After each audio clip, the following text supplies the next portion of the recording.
A Small and Tall Collection. Chapter 2. Into the Unknown. Venturing into the walls was often an adventure, at least when you knew where you were and where you were going. Ashlynn had neither of these benefits as she began cautiously tiptoeing through the walls of this new home she'd managed to find. After spending a week and a number of days in the frigid cold and bouncing from place to place, and not finding a suitable home, her mind was set that she needed to make this place work. It had to. She couldn't go back out into that cold again. The borrower woman needed time to rest and recuperate. Even if this place only lasted a few weeks, it would be enough. She hoped that wasn't the case, and that this could be her forever home. But that would come from an evaluation later. In the meantime, Ashlynn knew she needed to get to much higher ground. If she wanted to stay warm and away from the pests down below, climbing to a higher place was non-optional. Too many times she'd stayed down on the ground level only to be confronted with every mishap imaginable. Flooding, pests raiding her supplies, insects seeking her body heat in the middle of the night, mold infestations from some spill or uncleaned mess the humans left behind, remodeling that involved nails suddenly jutting through the wall and, no pun intended, nailing her right in the leg. Sure, ceilings with apartments or floors above were also a potential worry, but humans were far less likely to mess with something on the ceiling than the floor. So, up was where she decided to go.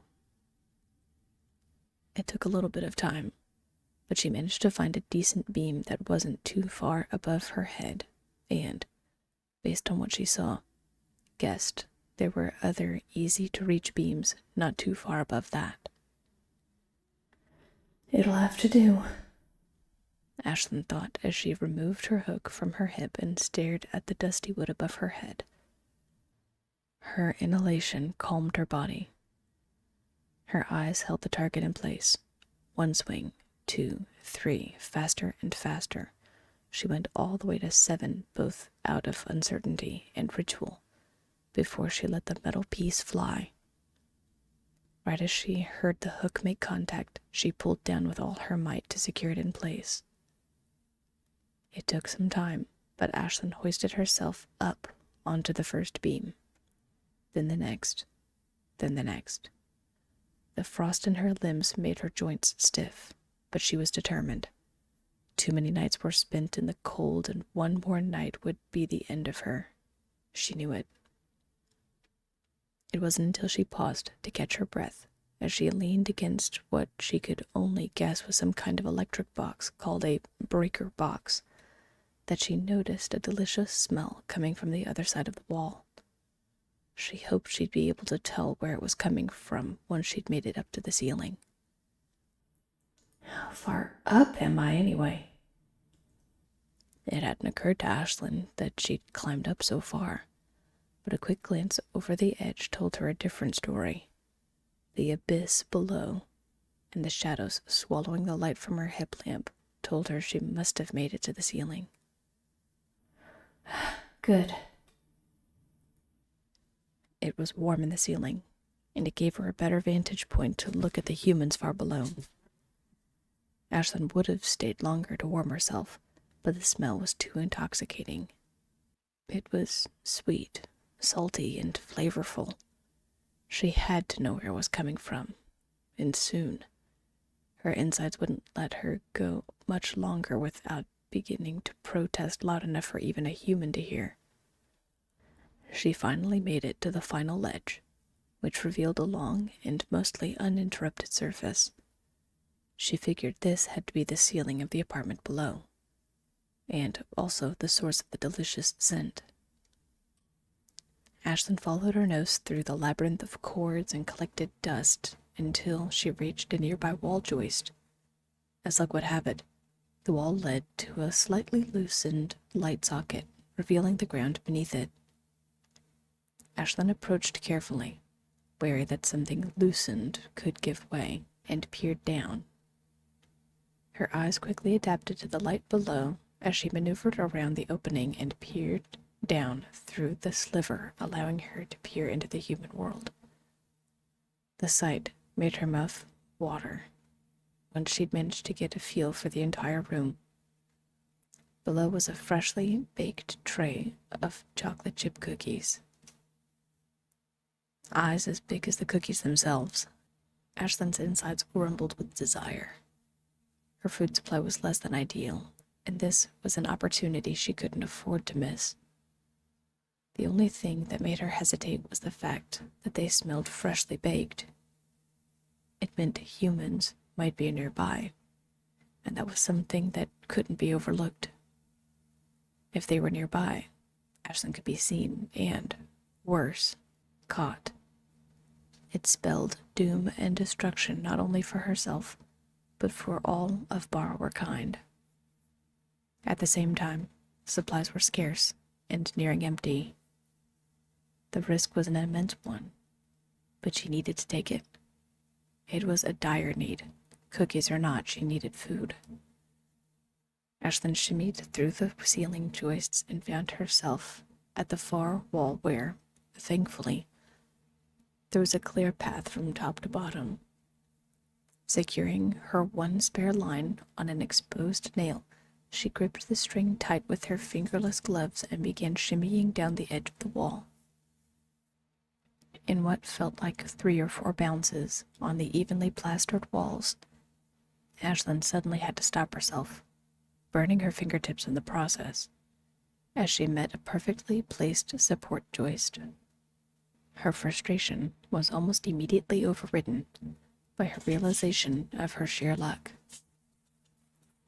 The line she placed at the board she was on was directly beside an electrical cover, and it looked to be right at countertop level.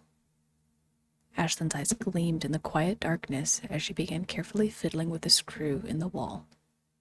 Once, twice, her muscles screamed as they seemingly knocked off the chill between each joint.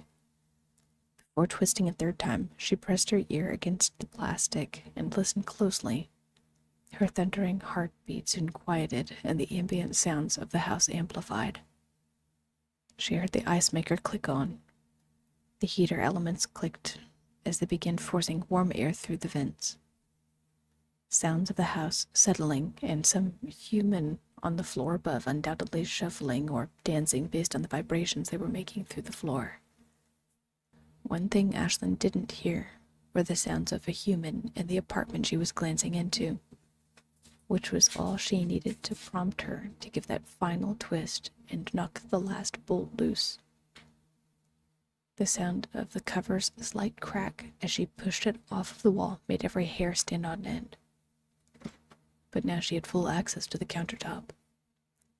She glanced around the outside of the counter before, in an impulsive rush, Ashlynn dared to dart out onto the counter toward the cookies. The plate was immense, easily twice her height from one side to the other, and the span of her arms alone was the same as the steaming baked goods. As she approached, she noticed a few larger crumbs and decided that those would be her prize. Ashlynn didn't have time to be too selective. She took only a moment to stop at the edge of the plate, scoop up 3 larger fragments that filled her arms, and shove them messily into her bag before sprinting back toward the electrical cover. And just in time, too. Her heart was starting to beat normally as she slipped back into the confines of the walls when she heard an immense grinding sound. The hair on the back of her neck instantly stood on end. There was a tremor to her hand that was too distinct to make for anything else. Humans were coming. Pulled the electrical cover back on and secured the screw as the sound of the grinding stopped. Seconds later, she heard muffled sounds of talking and the jingle of keys. Every nerve in her body kept her completely motionless as she crouched and continued to listen as hard as she could. Despite her blood roaring in her ears, It didn't block the sound of the humans' voices as they entered the kitchen. Do you think they're cool now, Soren? Curses. It's a kid. A boy kid. I call dibs on the strawberry milk. 2 of them. Plus parents. 4 whole humans. What? You can't call the whole thing, Dorian. Ashlynn listened as some calmer, deeper voice responded to the 2 much younger boys. Based on the way their footsteps hit the ground, the youngsters were prancing and bouncing around and creating a ruckus. We can all have the strawberry milk after dinner. No, I don't think they're cool yet, but they will probably be the perfect temperature once you 2 finish helping me load in the groceries and wash your hands. If you get it done in 30 seconds, we can share 1 cookie before dinner. Ready, set, go. This one must be Soren, Ashlynn thought as she listened to the chorus of voices and how they began scampering about, running from the car back to the kitchen. The crinkling sound of bags of chips and dull thuds told Ashlynn these boys were quick when motivated, which wasn't a good sign for her. While all of the noise continued, she quietly backed away and climbed her line all the way back up to the ceiling.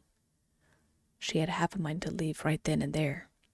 What borrower would stay put and create a home where there were 2 little boys living? Ashlynn's twisting insides gave the answer. A desperate borrower would stay in a place with 2 young boys and at least 1 human adult, most likely the dad. They would make a home out of a place like this.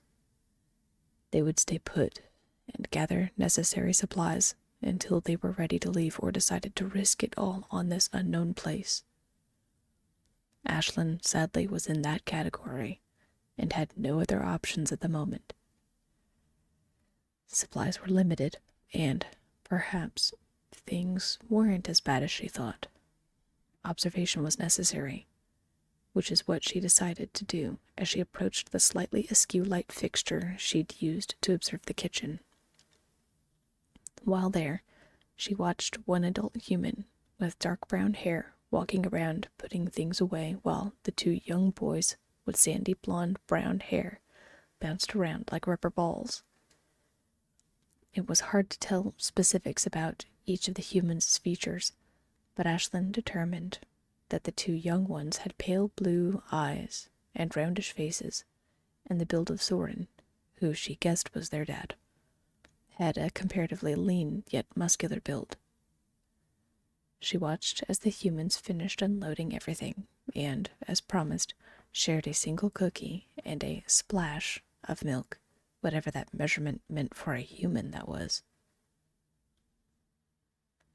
Ashlynn also decided to eat silently alongside the humans, which was the best thing that had happened all day.